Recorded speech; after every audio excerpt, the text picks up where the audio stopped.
Assalamualaikum warahmatullahi wabarakatuh. Selamat pagi semuanya. Salam sejahtera bagi kita semua. Jumpa kembali dengan saya, Satria Nansa.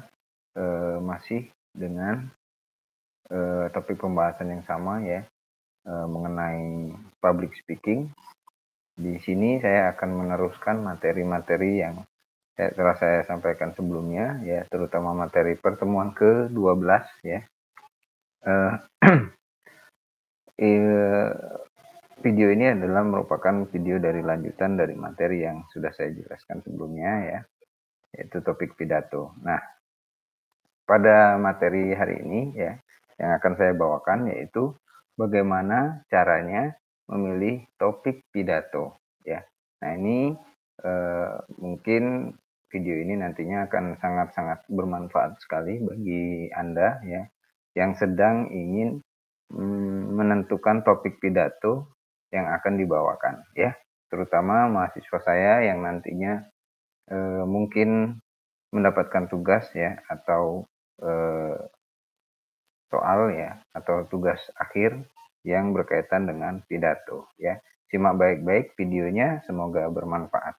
Baik, langsung saja ya.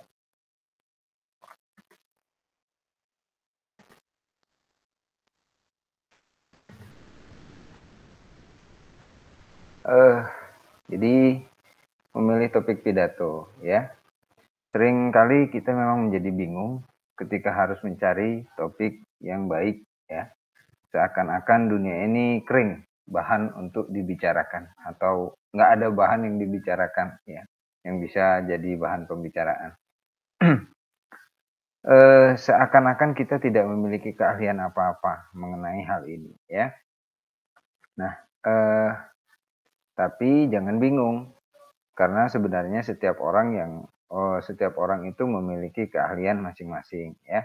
Hanya kita seringkali tidak menyadarinya ya. Contoh, mungkin si Fulan ya tidak dapat berbicara tentang hukum ya, tapi dia bisa bicara tentang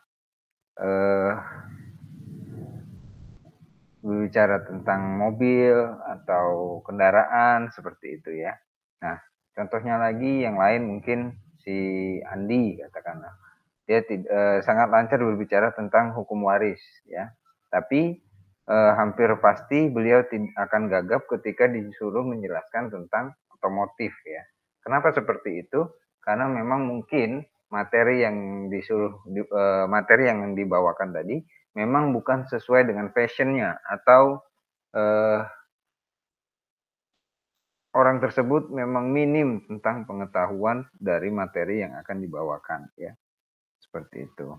Nah, untuk membantu Anda dalam menemukan topik bahasan dalam pidato ya, Prof. Wine and Thompson ya, itu sudah menyusun sumber topik yang bisa digunakan sebagai referensi saat Anda melakukan public speaking ya.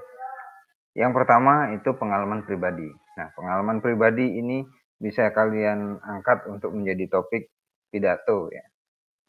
Ketika kita membahas tentang pengalaman pribadi, itu akan banyak sekali cerita-cerita yang mungkin bisa dianggap menarik dan bisa ditarik untuk menjadi topik pidato Anda. Kemudian yang kedua, perjalanan ya. Nah, perjalanan ini sekarang marak sekali ya. Marak sekali orang yang menceritakan tentang perjalanan-perjalanan. Entah itu perjalanan karir, entah itu hanya perjalanan dari kota A ke kota B ya, mungkin dan seterusnya dan lain-lain ya, banyak sekali. Kalau kalian biasa membuka YouTube ya, itu banyak nih ya, orang membicarakan tentang perjalanan karir, mungkin kiat-kiat ya, trik-trik ya mungkin, atau yang lebih sederhananya lagi hanya perjalanan dari A ke kota B ya, naik bis katakanlah, naik transportasi umum, atau bahkan membawa kendaraan ya, yang biasanya video-videonya itu isinya vlog-vlog ya, seperti itu. Nah, itu bisa menjadi topik bahasan dalam pidato. Nah, kalau di dalam hal ini kan berarti perjalanan Anda tadi, cerita Anda tadi, Anda tuangkan ke dalam naskah dan dibawakan pada saat pidato, ya. Kemudian yang ketiga, tempat yang bisa dikunjungi. Nah, tempat yang bisa dikunjungi ini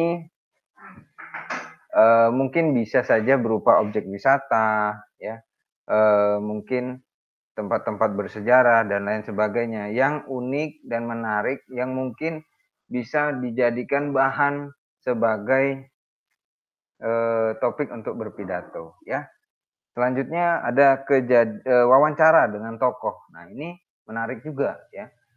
Jadi ketika kalau misalnya kalian pernah apa, mewawancarai seorang tokoh, ya, tokoh itu terlepas itu tokoh apapun, ya, tokoh agama, tokoh politik, ya, mungkin tokoh apa, mungkin seorang budayawan, ya.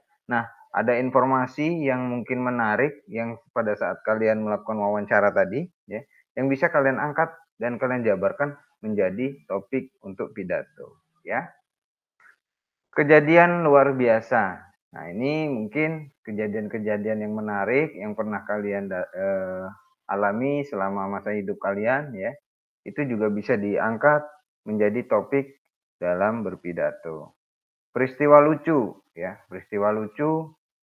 Nah, ini hati-hati ketika mau mengangkat tema pidato tentang peristiwa lucu.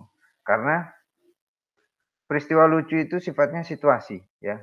Nah, ketika pada saat Anda menceritakan itu, ya, tidak eh, tidak menutup kemungkinan audiens tadi tidak bisa mengikuti tidak bisa mengikuti pidato kalian itu dengan sebagaimana mestinya atau sebagaimana yang kalian inginkan, ya.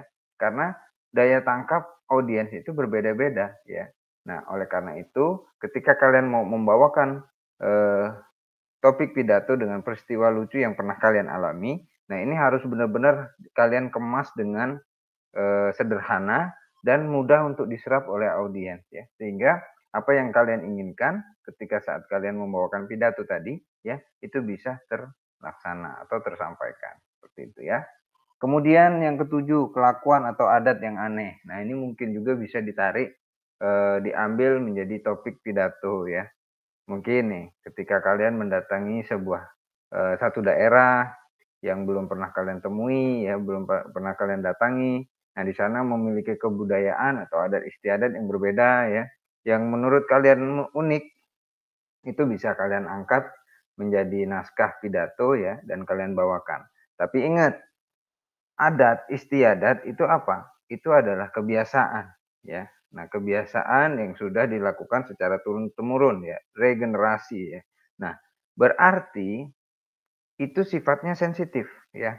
Nah, kalau membawakan sifat yang sensitif itu harus berhati-hati. Jadi, ketika kalian menuliskan naskah pidatonya, ya, itu harus benar-benar kalian pergunakan bahasa-bahasa yang baik, ya. Kurangi atau hindari bahasa-bahasa yang bisa menyinggung atau nantinya, ya, malah akan menimbulkan paham multitafsir oleh audiensnya, ya. Karena kan kita nggak tahu nih, walaupun audiensnya itu satu backgroundnya, katakanlah backgroundnya itu semua mahasiswa, ya, tapi tidak semua mahasiswa itu bisa menerima apa yang kita sampaikan dengan baik, ya.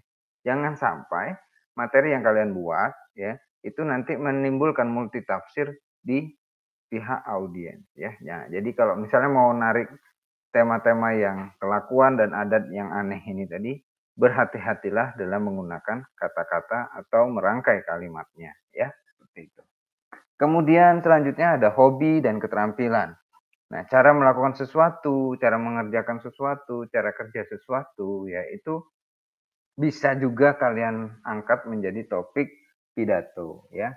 Hobi dan keterampilan. Jadi ini bisa kalian kalian rangkum menjadi plot, ya, yang menjadi naskah dalam berpidato. Jadi itu kalian bikin nih. Misalkan dibikin secara terukur dan teratur, ya. Misalkan nih hobinya memancing, ya. Hobi memancing itu diurutkan ceritanya. Jadi dari awal nih persiapannya apa untuk mancing, ya, apa yang harus dipersiapkan, alat-alatnya seperti apa, kemudian dalam menentukan lokasi tempat pemancingannya seperti apa ya.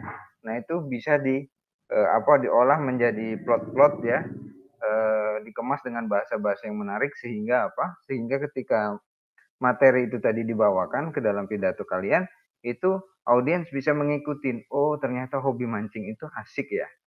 Ternyata hobi mancing itu punya manfaat yang seperti ini, seperti ini, seperti ini, seperti ini gitu ya. Nah, itu juga bisa kalian tuangkan menjadi topik dalam berpidato ya. Kembali lagi untuk mengemasnya itu supaya audiens tadi mampu untuk tertarik dan bisa jadi mengikuti apa yang kalian sampaikan, itu benar-benar harus dikemas dengan baik ya.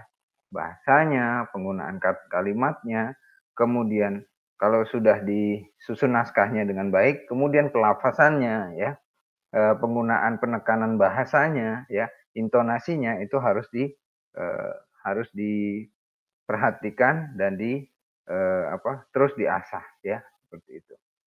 Selanjutnya ada peraturan atau tata cara ya.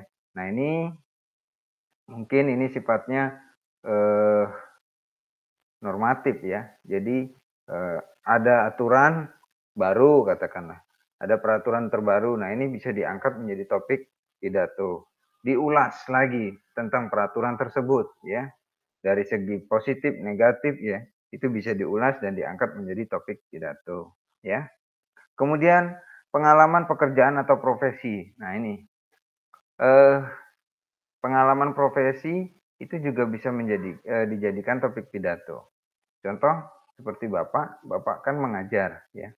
Bapak mengajar sedikit banyak sudah punya pengalaman eh, hal-hal yang unik atau hal-hal yang eh, saya anggap menarik yang belum mungkin dari sebagian mahasiswa itu belum pernah mengalami hal tersebut. Itu pernah saya angkat ya, pernah saya angkat topik itu, saya sampaikan ketika di sela-sela saya mengajar ya.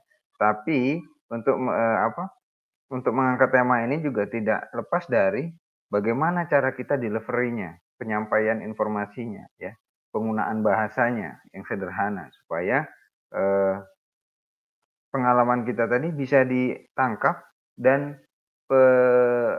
pendengarnya atau audiensnya itu bisa berandai-andai. Oh, maksud Bapak itu seperti ini ya, seperti ini dan seperti ini. Jadi dia bisa menghayal ya dengan hanya mendengarkan apa yang kita sampaikan pada pidato tadi ya. Itu peran pentingnya itu di situ adalah bagaimana cara penggunaan bahasa, kalimat dan struktur pengucapannya ya. Kemudian pekerjaan tambahan ya. Kemudian profesi keluarga ya. Nah, profesi keluarga ini bisa juga diangkat menjadi tema pidato. Masalah pribadi. Nah, ini masalah pribadi pun bisa diangkat menjadi tema pidato. Hanya saja ini yang eh, perlu harus diperhatikan ketika kalian mengangkat masalah pribadi kalian ya. Itu kemaslah bahasanya dengan bahasa yang ringan-ringan saja ya.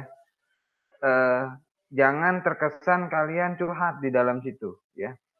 Jadi pakai bahasa yang ringan sehingga orang itu audiens itu tidak ngerasa kalau wah ini Bapak ini curhat nih.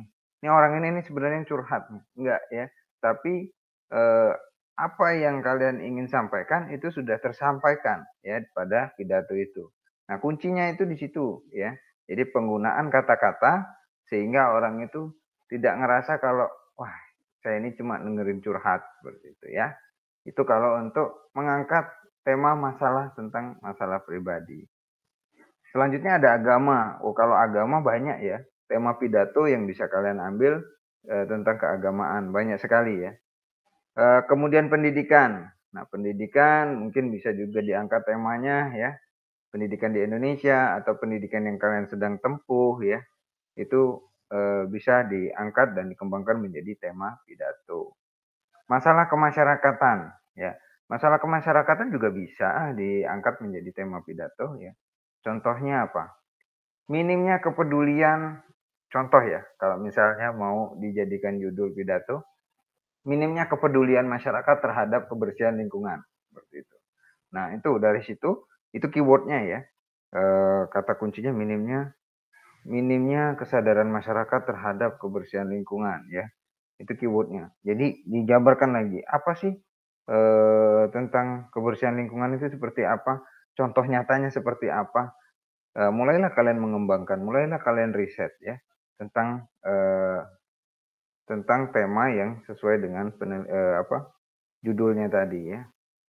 Mungkin nanti muncul contoh-contoh atau analoginya ya, seperti halnya sudah tahu, sudah dikasih pengumuman dilarang membuang sampah di sini, dia malah buang sampah di sebelahnya ya. Itu kan berarti orang tersebut tidak bisa menjaga kebersihan lingkungan di sekitar tempat tinggalnya, seperti itu.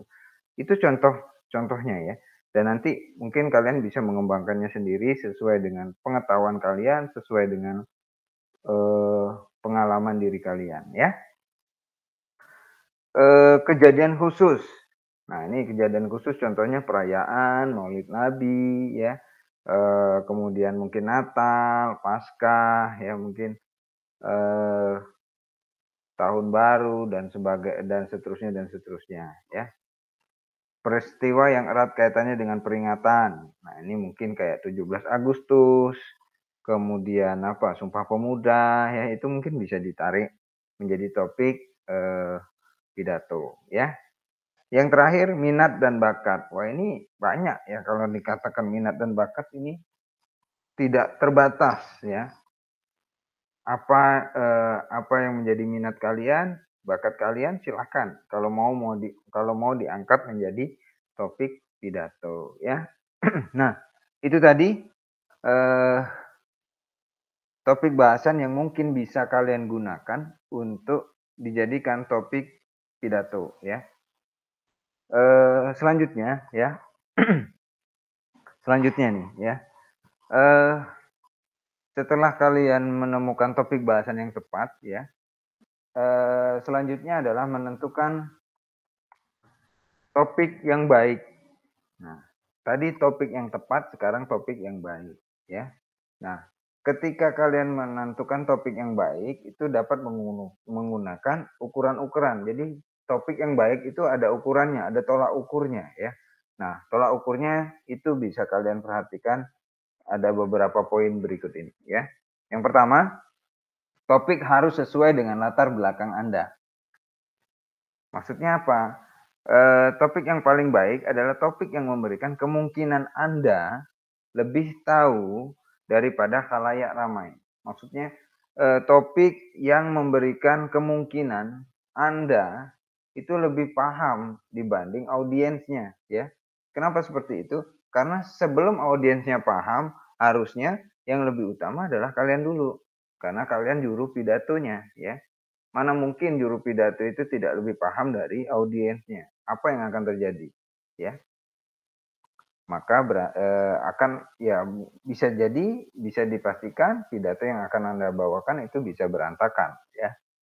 Nah, jadi Anda lebih ahli dibandingkan dengan kebanyakan pendengarnya. Jika Anda merupakan orang yang paling tahu tentang tata cara sholat yang baik dibandingkan dengan orang lain ya, maka berpidatolah dengan tema atau topik itu ya. Sebaliknya, jika Anda tidak begitu paham tentang tata cara sholat, jangan pernah memaksakan diri untuk membawa atau membicarakan masalah tadi ya. Karena sudah pasti itu tadi tidak Anda kuasai ya. Mungkin bisa kalian pelajari, tapi tidak akan seperti orang yang memang benar-benar menguasai materi itu. Contohnya, apalagi kalau sudah membawakan isu-isu tentang agama ya. Nah, tentang agama ini, apalagi kalian kalau berpidato tidak menutup kemungkinan nanti timbul pertanyaan dari audiens ya. Nah, ini yang harus diperhatikan. Kalau kalian tidak menguasai materinya, jangan sesekali membawakan materi itu ya. Selanjutnya, topik harus menarik minat Anda. Maksudnya apa? Topik yang enak dibicarakan tentu saja adalah topik yang paling Anda senangi ya. Atau topik yang paling menyentuh emosi Anda. Anda akan dapat berbicara lancar tentang kaitan berpuasa dengan ketentraman hati. Sebab Anda pernah merasakan tidak tenang ketika pernah tidak berpuasa secara sengaja di bulan Ramadan, ya.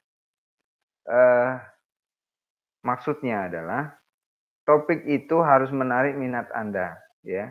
Kalau Anda menarik, ya, kalau Anda itu senang membawakan topik tadi, ya, maka apa yang akan kalian sampaikan itu akan mengalir dengan mudah, ya. Dengan mudah, dengan simpel untuk kalian pahami, ya, seperti itu. Selanjutnya, topik itu juga harus menarik minat pendengarnya, ya. Seperti apa topik yang menarik minat pendengar?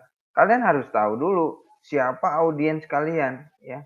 Ketika kalian sudah tahu siapa audiensnya, maka kalian akan menentukan topik yang bisa dicerna oleh audiens tadi, ya.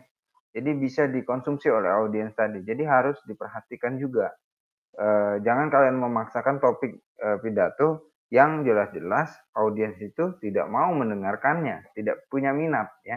Contoh, kalian menawarkan misalkan trading forex itu ke anak-anak SMP, kan mereka belum belum belum berminat tentang materi tersebut, ya. Tapi kalau kalian membawakan materi itu tadi mungkin ke anak-anak perkuliahan, ya, anak-anak kuliah mahasiswa gitu ya, mungkin ada dari sebagian dari mereka yang berminat untuk mendengarkan pidato Anda, ya, seperti itu. Selanjutnya, topik harus sesuai dengan kemampuan pendengar. Nah, ini kembali lagi. Jadi memang kemampuan pendengar itu kita memang benar-benar harus tahu siapa sih pendengar kita, ya. Mampu enggak pendengar kita ini mengkonsumsi materi yang akan kita bawakan, ya. Kalau nggak mampu ya jangan dipaksakan, ya. Dicari materi-materi yang ringan-ringan saja, yang dirasa mampu untuk didengarkan oleh banyak orang, ya. Dari kalangan manapun itu mampu mendengarkan materi pidato kalian, ya. Topik harus jelas ruang lingkup dan pembatasannya. Nah, ini juga penting, ya. Topik pidato itu harus jelas ruang lingkupnya. Maksudnya seperti apa? Topik yang baik tidak boleh terlalu luas, ya. Sehingga setiap bagian hanya memperoleh ulasan sekilas-sekilas saja atau bisa dikatakan ngawur, ya. Nah, misalnya Anda memilih topik agama, tetapi kita tidak tahu agama itu luas sekali, ya. Luas sekali agama itu. Setiap lini kehidupan kita itu pasti berkaitan dengan norma-norma agama, ya. Nah, tetapi kita tahu agama itu luas sekali, ya. Agama bisa menyangkut moral, sistem kepercayaan, cara beribadah dan lain sebagainya, ya. Nah, agar topik kita jelas, ambillah misalnya tentang cara beribadah tadi, ya. Satu skupnya saja, ya. Agama nih, tapi tentang peribadatan, ya. Lebih jelas lagi, ambillah topik tentang sholat, karena beribadah tadi di Indonesia sendiri kan ada 5, ya, ada 5 agama yang dipercayai oleh negara, ya, kalau nggak salah. Tolong diperbaikin ya kalau memang saya salah. 5. Kalau cuman judulnya itu beribadah, itu akan mencakup 5 5 5 agama tadi. Dispesifikkan lagi, ya. Ambil topik beribadah, tapi ambillah lagi intinya tentang sholat, ya. Contoh, sholat yang khusyuk bagi umat muslim. Nah, itu kan sudah topik pidato. Nah, sudah bisa dipastikan audiensnya yang akan mendengarkan pidato kalian itu pasti berasal dari umat muslim, ya. Jadi jelas, ya. Jelas ruang lingkupnya serta batasan dari tema atau materi pidato yang kalian bawakan. Selanjutnya, topik harus sesuai dengan waktu dan situasi. Maksudnya seperti apa? Maksudnya kita harus memilih topik pidato atau topik dakwah yang sesuai dengan waktu yang tersedia dan situasi yang terjadi, ya. Yang lebih gampang lagi, topik pidato itu harus yang fresh atau yang segar. yang baru-baru ini lagi viral misalkan, yang baru-baru ini lagi trending misalkan ya. Kenapa seperti itu? Karena akan lebih banyak pendengarnya ya, lebih banyak antusias pendengarnya dibanding topik yang sudah biasa ya. Karena apa? Karena orang itu masih masih hangat-hangatnya membicarakan tentang topik itu tadi ya. Harus sesuai waktu serta situasinya ya. Jangan peristiwa yang masa lampau baru kalian bawakan lagi. Contoh kayak misalnya dakwah tentang G30 SPKI itu kan udah puluhan tahun yang lalu ya. Nah, kalau kalian tidak pas audiensnya, mereka akan bengong karena mereka sendiri mungkin bisa jadi tidak pernah tahu atau hanya tahu kulit luarnya saja tentang G30 SPKI tadi ya. Jadi jangan dipaksakan yang seperti itu. Lebih baik cari tema, topik yang memang saat ini lagi viral, yang saat ini lagi booming ya, saat ini lagi trending topik. Nah, itu dibawakan aja ya. Itu akan lebih gampang didengarkan oleh audiens ya, seperti itu. Selanjutnya, topik harus ditunjang dengan bahan lainnya. Ya, ini maksudnya apa? Maksudnya ketika kalian membawakan pidato, itu harus ditunjang dengan bahan-bahan lainnya. Bisa jadi dengan pengetahuan ya, atau hasil-hasil riset yang kalian cari ya, materi materi kalian sudah dapat, tapi dikembangkan lagi bahan-bahannya ya. Jadi hal ini penting dilakukan untuk memperkaya ini untuk memperkaya pengetahuan diri kalian, dan ketika kalian sudah apa merasa sudah cukup materi yang kalian bawakan ya, sumber-sumbernya, referensinya, maka akan timbul rasa kepercayaan diri dari diri kalian ketika membawakan pidato tadi ya. Karena kalian sudah merasa wah ini sudah komplit materinya, saya sudah riset, saya sudah pelajari dari sisi A, dari sisi B, dari bagian yang seperti ini, dari bagian ini, dari sudut pandang A, sudut pandang B sudah saya pelajari semua ya. Maka itu akan meningkatkan rasa percaya diri kalian. Rasa percaya diri yang meningkat itu akan berimbas kepada performa kalian ketika saat berpidato ya, seperti itu. Nah, untuk merumuskan ya, selanjutnya saya kasih juga bantuan ya. Untuk merumuskan judul pidato ya, kita bisa membuat beberapa pertanyaan nih terkait judul pidato itu tadi ya, untuk merumuskan judul pidatonya. Yang pertama pertanyaannya adalah seberapa urgent judul yang sesuai dengan waktu dan situasi. Seberapa urgentnya? Maksudnya seberapa gentingnya, seberapa viralnya judul itu tadi di waktu saat ini atau situasi yang seperti saat ini ya.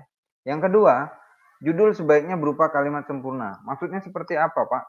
Kalimat sempurna itu bukan kalimat tanda tanya, bukan kalimat yang menyebabkan ambigu, tapi kalimatnya pendek tapi jelas ya. Sholat 5 waktu wajib bagi umat muslim. Itu jelas judulnya ya, pidato. Sholat 5 waktu wajib untuk umat muslim. Jelas, bukan tanda tanya, bukan bukan sesuatu yang bisa menimbulkan multitafsir, tapi judul yang singkat dan jelas ya. Kemudian yang ketiga, apakah waktu yang tersedia sesuai dengan cakupan judul yang dipilih? Nah, ini yang harus diperhatikan ya. Ketika kalian membuat judul, ketika kalian menentukan judul, nanti akan mempengaruhi isi dari pidatonya ya. Nah, perhatikan waktunya juga. Kalian mau dikasih waktu berapa katakanlah untuk membawakan pidato ini. Kalau durasinya hanya 1 jam, angkatlah tema, angkatlah judul yang ringan-ringan. Maksudnya ringan apa? Maksudnya yang tidak memerlukan penjabarannya yang terlalu spesifik ya ketika kalian membawakan materinya. Kenapa seperti itu? Penjabaran materi-materi tadi itu akan menguras waktu kalian pada saat pidato. Cukup nggak waktu yang 1 jam itu yang diberikan untuk berpidato dengan materi yang kalian bawakan? Ya, Jangan sampai materinya kurang, ya, apalagi lebih, ya. Bayangkan kalau lebih itu kalau misalnya, eee, kalau waktu pidatonya lebih itu biasanya ujung-ujungnya apa? Ujung-ujungnya kalian pada saat kalian pidato, itu langsung dibisikin sama panitia, "Pak, waktunya tinggal 5 menit, waktunya tinggal 5 menit ya," seperti itu. "Waktunya tinggal 2 menit." Apa yang terjadi? Kalian pada saat kalian membawakan pidato tadi merasa tidak nyaman, akhirnya banyak banyak poin-poin yang kalian potong, yang kalian cut, yang kalian skip, ya, supaya waktunya cukup, ya. Nah, kalau sudah seperti itu berarti apa? Informasi yang kalian ingin sampaikan itu tidak semuanya bisa terdelivery dengan baik, ya. Nah, maka dari itu, dari awal kalian menentukan judul, dipikirkan dulu, apakah waktu yang tersedia sesuai dengan cakupan judul yang kalian pilih, ya. Itu maksudnya, ya. Kemudian yang keempat, apakah audiens yang hadir ini cocok dengan cakupan judul yang dipilih. Ini tadi sesuai dengan, yang di atas ya. Jadi harus dicocokkan sesuai dengan audiensnya, ya, pendengarnya. Kemudian yang kelima, apa yang dapat dibawa oleh pendengar itu tadi setelah mendengar pidato kita. Nah ini adalah tindak lanjut dari hasil, ceramah atau pidato yang kita sampaikan, ya. Kita harus, memikirkan ini jauh sebelum kita menyampaikan pidatonya, ya. Jadi, pidato yang baik itu harus memperhatikan dan menimbang segala aspek kemungkinan yang akan terjadi, ya. Kira-kira nih kalau saya membawakan materi ini kira-kira pengaruhnya apa ke audiens, ya. Kira-kira apa yang akan dilakukan, apa yang akan, respon apa yang akan saya dapatkan dari audiens. Itu yang harus dipikirkan oleh juru pidato sejak awal dia memikirkan judul atau tema pidatonya, ya. Itu pidato yang baik itu seperti itu. Nah, selanjutnya ada beberapa macam cara pengembangan bahasan ketika kalian berpidato. Yang pertama penjelasan ya, penjelasan itu adalah memberikan keterangan terhadap istilah atau kata-kata yang disampaikan ya. Kemudian yang kedua itu ilustrasi, ya kalian memberikan contoh ya. Contoh, sehingga sehingga audiens ini lebih paham, lebih mudah untuk, memahami isi dari materi yang kalian sampaikan ya. Kemudian kemudian analogi ya. Nah, analogi ini bisa bersifat perbandingan 2 hal atau lebih ya, untuk menunjukkan persamaan atau perbedaan dari, kedua perbandingan tadi ya. Yang keempat, testimoni ya. Nah, testimoni ini seperti apa? Ialah pernyataan ahli yang bisa kita kutip untuk menunjang pembicaraan kita, ya. Contoh nih, menurut menurut Tatang Tatang S ya, cinta itu adalah seperti ini, ya. Nah, itu bisa kita lakukan, pengutip atau, memberikan testimoni ya dari orang lain ketika kalian membawakan pidato. Boleh yang seperti itu dan, sah-sah saja ya. Yang kelima statistik. Nah ini, statistik maksudnya apa? Statistik adalah angka-angka yang dipergunakan untuk menunjukkan perbandingan kasus dengan jenis tertentu, ya. Statistik juga diambil untuk menimbulkan kesan yang kuat, memperjelas dan meyakinkan orang tentang materi yang kita bawakan. Pernah dengar, lawaan Cak Lontong, ya? Cak Lontong itu selalu bilang, menurut survei, ya, 9 dari 10 orang yang di Indonesia ketika tidur dia tidak makan. Itu seperti itu kan lawakannya si Cak Lontong. Dia selalu memberikan survei-survei ya, eee, riset-risetnya. Tujuannya apa? Untuk meyakinkan orang, kalian tuh harus percaya loh kalau orang lagi tidur itu tidak ada yang makan. Maksudnya tujuannya itu ya. Nah, itu juga bisa kalian gunakan, kalian bawakan ya, gaya seperti itu pada saat berpidato ya. Yang keenam, yaitu perulangan. Maksudnya apa? Perulangan ini menyebutkan kembali gagasan yang sama dengan kata-kata yang berbeda, ya. Perulangan juga berfungsi untuk menegaskan dan mengingatkan kembali tentang tema atau intisari dari pidato yang kalian bawakan ya.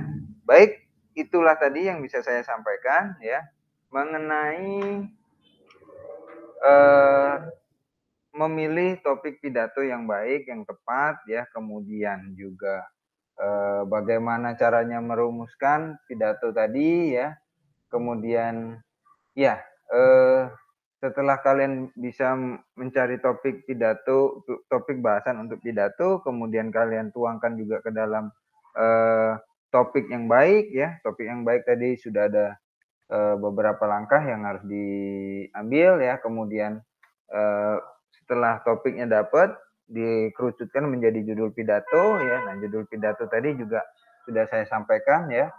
Ada beberapa macam yang harus kalian pikirkan ketika kalian membuat judul pidato ya. Baik, itulah yang materi yang bisa saya sampaikan pada kesempatan hari ini. Mudah-mudahan bermanfaat, terlebih lagi bagi mahasiswa-mahasiswa yang mungkin saat ini ada tugas tentang membuat pidato, menyusun di pidato ya. Mudah-mudahan penjelasan dari saya ini bisa bermanfaat bagi kalian ya.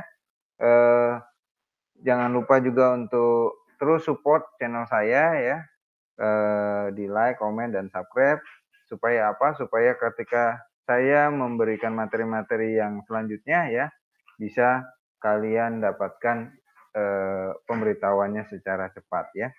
Mungkin di pertemuan selanjutnya saya akan memberikan cara atau struktur untuk membuat sebuah pidato yang baik ya. Struktur bagaimana membuat naskah pidato yang terstruktur yang bisa kalian terapkan langsung untuk membuat pidato ya, seperti itu ya. Baik, terima kasih sekali lagi saya ucapkan bagi yang masih menyimak video saya ya. Mudah-mudahan bermanfaat. Kalau memang ada kurang dan salahnya, saya mohon ampun. Pada Allah saya mohon ampun ya. Kalau memang ada saran, kritikan ya, boleh disampaikan di kolom komentar ya, yang sifatnya membangun, agar kita sama-sama terus mengembangkan diri kita menjadi seorang yang lebih baik lagi ya. Baik, itu saja dari saya. Terima kasih. Akhir kata saya tutup dengan wabillahi taufik wal hidayah. Wassalamualaikum warahmatullahi wabarakatuh.